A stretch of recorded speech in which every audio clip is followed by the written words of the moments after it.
Jenny तिथे टेबलखाली डोळे मिटून बसली होती. ती भयातिरेकाने थरथरत होती. मी तिच्याजवळ जात विचारलं, जेनी काय झालं? तिथे कुणीतरी होतं. तो अगदी भयंकर दिसत होता. मी भिंतीची मेजर्स घेत असताना कुणीतरी गुपचूप माझ्या मागे येऊन उभं राहिलं. मला वाटलं तूच आहेस म्हणून मी त्याच्याकडे स्केल मागितली, तर अगदी विचित्रपणे खाकरल्याचा आवाज आला. मी मागे वळले आणि त्याला पाहून दचकलेच. तो चांगला 6-7 फूट उंच होता. विद्रूप चेहरा, बुबळे नसलेले भयंकर डोळे आणि त्यांच्या भोवतीची ती काळी वर्तुळे. मी दचकून 2 पावले मागे झाले, पण तोल जाऊन पडले.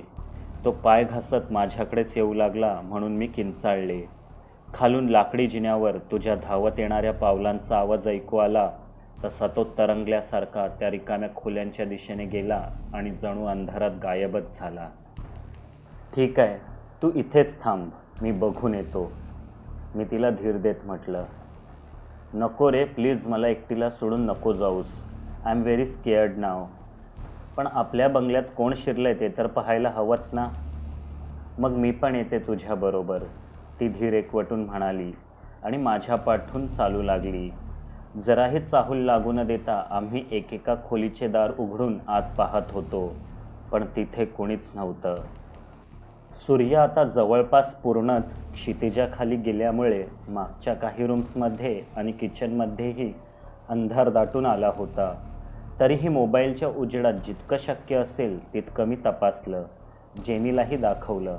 तिला आता त्या शोधमोहिमेत जराही रस नव्हता. अंधार वाढत चालला होता आणि लवकरात लवकर आपण इथून बाहेर पडावं हाच तिचा हट्ट होता. शेवटी सर्व काही नीट कुलूपबंद करून आम्ही बंगल्याच्या पायऱ्या उतरून खाली आलोच.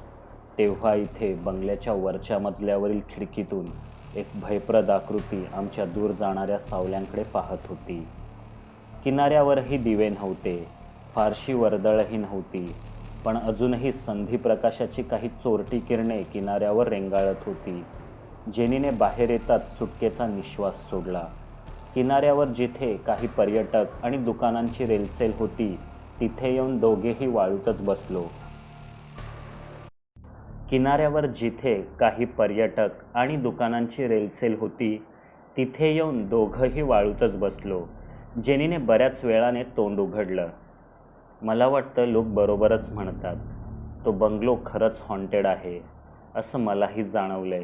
इतर कोणी सांगितलं असतं तर विश्वास बसला नसता, पण जे स्वतःच्या डोळ्यांनीच पाहिलं ते नाकारायचं कसं? तू जे पाहिलंस ते मला नाकारायचं नाही.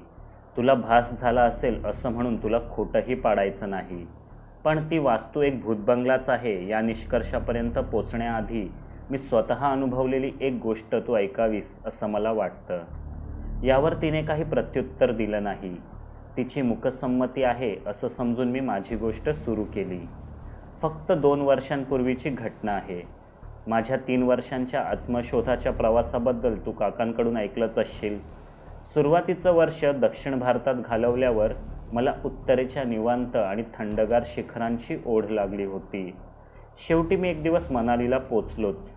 पण इतर पर्यटकांसारखं मला कुठल्या तरी हॉटेल किंवा लॉजमध्ये राहून वरवरचं फिरायचं नव्हतं की जॉय राईड्स एन्जॉय करायच्या नव्हत्या.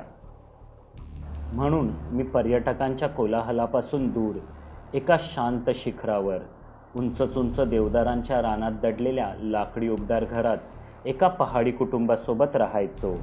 तिथून जवळच एक चेरी आणि सफरचंदाच्या झाडांनी वेढलेला, समोर सुंदर बाग आणि मागच्या बाजूने हिमाच्छादित पर्वत शिखरांचे मनोहारी दर्शन घडवणारा एक आलिशान बंगला होता. पैसे असलेल्या कुठल्याही माणसाला तो याच क्षणी विकत घ्यावा असेच वाटेल. तरीही बरेच दिवस त्यावर टू सेल अशीच पाटी लागलेली होती. एक दिवस मी ज्याच्याकडे राहायचो त्या मानसिंगजवळ बंगल्याची चौकशी केली. यावर त्याने जे सांगितलं ते धक्कादायकच होतं. तो बंगला तुम्हाला कितीही आवडला असला तरी विकत घेण्याच्या भरीस तुम्ही न पडलेलंच बरं साहेब, कारण तो झपाटलेला आहे. आतापर्यंत कितीतरी पार्ट्यांनी तो बघितला, पाहताच आवडण्यासारखा आहे. किंमतही अपेक्षेपेक्षा खूपच कमी ठेवली आहे मालकांनी. लोक येतात, बंगला पाहतात, खुश होतात, ॲडव्हान्सही देतात. पण दुसऱ्यांदा भेट दिली की असं काही भयानक दिसतं किंवा घडतं की ते लोक पुन्हा परतून येत नाहीत. डीलमध्येच कॅन्सल करतात. त्यांनी दिलेला ॲडव्हान्सही बुडतो, तरी लोक परत येत नाहीत. अशा प्रकारे तो बंगला इतक्या वेळा विकण्याचा प्रयत्न झाला आहे की नुसत्या टोकन किंवा ॲडव्हान्सच्या रकमेनेच त्या मालकाने बंगल्याची संपूर्ण किंमत वसूल केली असेल. खरंच इतकी भयानक भूतावळ आहे त्या घरात? मी विचारलं. आता जे जे व्यवहार अर्ध्यात टाकून गेले त्यांनी कुठली तरी भयप्रद सावली, भयानक आकृत्या घरात पाहिल्या असं म्हणतात खरं साहेब, पण गावात दुसरीही एक चर्चा चालू आहे. ती अशी की बंगल्याचा मालक आणि पार्ट्या घेऊन येणारा एजंट यांचंच हे कारस्थान असावं. कारण बंगल्याच्या मालकाने याची किंमत अर्ध्याहूनही कमी ठेवली आहे. शिवाय बंगला छानपैकी मेंटेनही केला आहे. त्यामुळे गिऱ्हाईकं पटापट येतात. मोक्याची संधी आहे हे पाहून पहिल्याच भेटीत टोकनही देतात. त्या पहिल्या वेळी एजंट जेव्हा त्यांना बंगला दाखवतो तेव्हा काहीच भयानक घडत नाही. पण सौदा पक्का करण्यापूर्वी पुन्हा एकदा जेव्हा ती पार्टी बंगला बघण्याची इच्छा व्यक्त करते तेव्हा नेमकं त्या एजंटला दुसरी महत्त्वाची डील असते. मग तो कुणाकडे तरी चावी पाठवून तुम्हीच बंगला बघून घ्या असे पार्टीला सांगतो. आणि नेमकं त्याच दिवशी बंगल्यात असं काहीतरी भयानक दिसतं की ती पार्टी दिलेला ॲडव्हान्सही परत न मागता व्यवहार सोडून देते. अशा प्रकारे बंगला न विकता, न भाड्यावर देता मालकाची कमाई होते आणि एजंटला कमिशन मिळत राहतं. ही दुसरी गोष्ट मला जास्त विश्वासार्ह वाटली. मग त्यांचा पर्दाफाश करण्यासाठी मी आणि मानसिंगने एक योजना आखली. सिमल्याला असताना माझी एका तरुण इन्स्पेक्टरशी चांगली ओळख झाली होती. त्यालाही आमच्या कटात सामील केले. मी पार्टी बनलो. मानसिंगच्या मदतीने एजंटला भेटलो. पहिल्याच भेटीत डील पक्क केलं, चेक दिला आणि आठवडाभरानंतर पुन्हा एकदा बंगला पाहण्याची इच्छा व्यक्त केली. पण त्यावेळी त्याने आपल्याला डेंग्यू झाला असल्याचे सांगून फक्त चावी पाठवून दिली. मी आणि साध्या वेशातील माझा इन्स्पेक्टर मित्र बंगल्यावर गेलो. मानसिंग गुपचूप या सर्व प्रकाराचे रेकॉर्डिंग करणार होता. ठरल्याप्रमाणे आम्ही आत गेलो. दिवे लावण्याचा प्रयत्न केला, पण ते लागतच नव्हते. कुणीतरी फ्यूजच उडवून टाकला होता. मग मी पायऱ्यांनी वर गेलो तर माझा मित्र किचनकडे वळला. मी वरच्या मजल्यावर जाऊन एका बेडरूमचं दार ढकललं. खिडक्यांना झडपा लावलेल्या असल्यामुळे आत बराच अंधार होता. मी मोबाईलचा टॉर्च लावला. त्या उजेडात बेडरूममधील लाकडी कपाटाचे दार हलताना दिसले. जवळ जाऊन पाहू लागलो तर अचानक दार ढकलून काळ्या कपड्यातली एक भयंकर आकृती माझ्या अंगावरच आली. पण मी या प्रसंगासाठी तयारच होतो. स्वतःला सावरून त्या अंगावर धाव घेणाऱ्या भूताच्या मी एक जोरदार कानशिलात लगावली. तो आवाज त्या बंद बेडरूममध्ये अधिकच मोठा वाटला. भूत गरबरून खाली कोसळले. इतक्यात खालूनही तशीच वेदनेने ओतप्रोत भरलेली किंकाळी ऐकू आली. मी त्या भूताला खेचून खाली घेऊन गेलो तर तिथे माझ्या इन्स्पेक्टर मित्राने एकाच बुक्कीत पाडलेले दात आणि रक्ताने माखलेलं तोंड घेऊन दुसरे भूत बसले होते. तो एजंटच होता आणि मी ज्याच्या कानाखाली लगावली तो मालक. त्यांच्या नाटकाचा दी एंड झाला होता. कॅमेरासमोर त्यांनी गुन्हा स्वीकारला.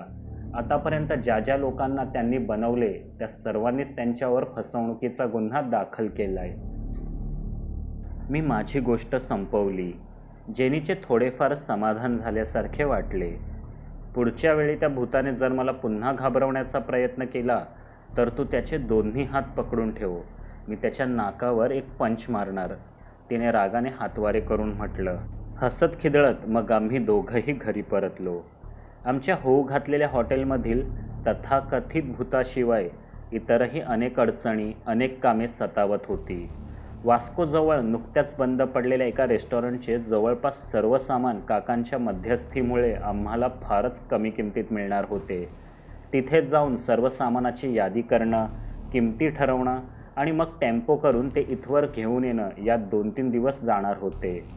अन्नधान्य, भाजीपाला, मासे आणि चिकन पुरवणाऱ्यांशी बोलणी झाली होती. गोव्यात उत्तम बारटेंडर्स मिळायलाही मुश्किल नव्हती. पण बेडरूमसाठी पलंग, बैठका, दिवाण, झुंबरे, पडदे, गाद्या-गिरद्या, गालिचे, इलेक्ट्रॉनिक्स सामान आणि इतरही बऱ्याच वस्तूंची गरज होती. खर्च आवाक्याबाहेर जाणार होता. प्रत्येक वस्तूमागे जमेल तेवढी बचत करण्यासाठी मी, जोसेफ काका आणि जेनी पायाला चक्र लावल्यासारखे फिरत होतो. बाकी सगळं जमलंही असतं, पण कुठल्याही हॉटेलची शान असते ते त्यांचं रेस्टॉरंट. खाणंपिणं उत्तम असेल तर हॉटेल कायम पर्यटकांनी गजबजलेलं राहतं. लोक तोंडावर रेंगाळणाऱ्या अवीट चवीसाठी पुन्हा पुन्हा येत राहतात, इतरांनाही सुचवतात, असा माझा अनुभव होता. काही प्रशिक्षित शेफ्स भेटून गेले. त्यांनी बनवलेल्या डिशेस मी टेस्टसुद्धा केल्या, पण त्याने माझे समाधान झाले नाही. त्यांच्या जेवणाला लुक्स होते, फ्लेवर्स होते, पण अरोमा नव्हता. किचनमधून बाहेर पडलेल्या गंधाने खवय्यांना टेबलापर्यंत खेचून आणले पाहिजे असे माझे मत असायचे. त्या अप्रतिम चव आणि अविस्मरणीय गंधाच्या पाककृती बनवणाऱ्या मास्टर शेफच्या शोधात मी होतो. ठरल्याप्रमाणे बंगल्याचे मालक कॅनडाहून आले. आमची भेट झाली. सौदा पूर्ण झाला. कागदपत्रे माझ्याच नावावर करण्यात आली. आता मी बंगल्याचा अधिकृत मालक झालो. एकामागून एक वस्तू, माल बंगल्यावर येऊन पडला. हल्ली मी जोसेफ काकांच्या घरी कमी आणि बंगल्यावरच जास्त असायचो. कामात मी इतका बुडालो होतो की कधी कधी जोसेफ काका मला धरून घरी जेवायला न्यायचे, तर कधी मारिया आंटी नाही तर जेनी घरून डबा घेऊन यायच्या. हा म्हणता 2 महिने निघून गेले. हॉटेलची रंगरंगोटी झाली. सामान आपापल्या जागी स्थिरावले. जेनीचं इंटिरियरही पूर्ण होत आलं. लोक ओपनिंग डेट विचारू लागले, तरी मला माझा मास्टर शेफ मिळाला नव्हता. दिवसागणिक माझं फ्रस्ट्रेशन वाढत चाललं होतं. एका रविवारी काकांसोबत अंगणात बसून निवांतपणे सकाळचा चहा घेत असताना तो आला. त्याचे कपडे जरी साधे असले तरी त्याच्या डोळ्यात चमक होती. तो सरळ आमच्या पुढ्यात येऊन उभा राहिला आणि म्हणाला, साहेबा, तू शेफच्या शोधात हैस असं ऐकलं म्हणून आलंय. तू शेफ आहेस? नाव काय तुझं? कुठे राहतोस? आधीचा काही अनुभव? काकांनी त्याच्या एकूण अवताराकडे पाहून प्रश्नांची सरबत्ती केली. माझं नाव सॅम्युएल. ओल्ड गोव्याला एका धाब्यात कूक होतंय पहिला. तिथंच राहायचं. आता धाबा नाही राहिला म्हणून काम शोधित आलंय. कोणीतरी तुमचं नाव घेतला. धाब्यातील कूक ऐकताच काकांनी नाक मुरडलं, पण मी त्याला एक संधी द्यायचं ठरवलं. किचनमध्ये मारिया आंटी ताजी मासळी साफ करत होत्या. त्यांनाही अंगणात आमच्यासोबत चहाला बोलावून किचन सॅम्युएलच्या हवाली केले. अर्धा पाऊण तासातच किचनमधून खमंग वास मधल्या साऱ्या खोल्या पार करून अंगणात येऊ लागला. मारिया आंटींनीही त्या गंधाचे कौतुक केले. काकांनी काही पदार्थ टेस्ट केले. चव अपेक्षेप्रमाणे लाजवाबच होती. पापलेटपासून पेस्ट्रीपर्यंत आपण काहीही बनवू शकतो हे त्याने आत्मविश्वासाने सांगितले. किती पगार घेणार महिन्याला? काकांनी विचारलं. साहेबा, पगार किती वासू दे, पण रवायला जागा फक्त दे. काका आणि मी आपापसात थोडी चर्चा केली. बंगल्यातील स्टोरेज रूममध्ये त्याची सोय होऊ शकणार होती. मी सॅम्युएलला उद्यापासून ये म्हटलं. तो खुशीत शिटी वाजवत जाऊ लागला. गेटजवळ त्याची जुनी लाल रंगाची फटफटी उभी होती. ती 666 क्रमांकाची नंबर प्लेट असलेली स्कूटर काही क्षणातच धुरला उडवून दिसेनाशी झाली. त्यानंतर कामाला भलताच वेग आला. विजयादशमीचा मुहूर्त साधून हॉटेल सुरू करायचं होतं. त्याला अजून महिनाभर अवकाश असला तरी छोटी मोठी हजारो कामे आवरायची होती. सॅम्युएल स्टोरेज रूममध्ये शिफ्ट झाला होता. त्यामुळे बंगल्यात येऊन पडलेल्या सामानासाठी रात्रीचा रखवालदार ठेवण्याची गरज नव्हती. माझ्या डोळ्यांसमोर बाबांचे, जोसेफ काकांचे स्वप्न उभे राहत होते. जेनीचे इंटिरियरही पूर्ण होत आले. येणारे जाणारे आमचं कौतुक करायचे. फक्त 2 महिन्यांआधी पडीक भूतबंगला म्हणून ओळखल्या जाणाऱ्या वास्तूला तुम्ही हॉटेलचं रूप दिलंत. कमालच केलीत. एक दिवस सर्व आवरून घरी परतत होतो तेव्हा आठवलं, अरेच्या, हॉटेलचं नाव तर सुचलंच नाही. मग त्या समुद्रात दूरवर दिसणाऱ्या होड्यांकडे पाहत एक नाव तोंडावर आलं, दर्या सारंग. बस, उद्याच या नावाची डिझायनर पाठी बनवायला टाकायची. मी घरी परतलो. पण इथे रात्रीच्या किर्र अंधारात मनुष्यवस्तीपासून मैलभर दूर धडकी भरवणाऱ्या दंतकथा प्रचलित असणाऱ्या बंगल्यात सॅम्युएल एकटा झोपला होता. बंगलाभर विखुरलेल्या सामानाकडे लक्ष द्यायचे असल्याने त्या रात्री त्याने हॉलमध्येच बिछाना टाकला होता. दूर गावातल्या चर्चमध्ये रात्री 12चे टोळे वाजल्याचा पुसटसा आवाज त्याने ऐकला.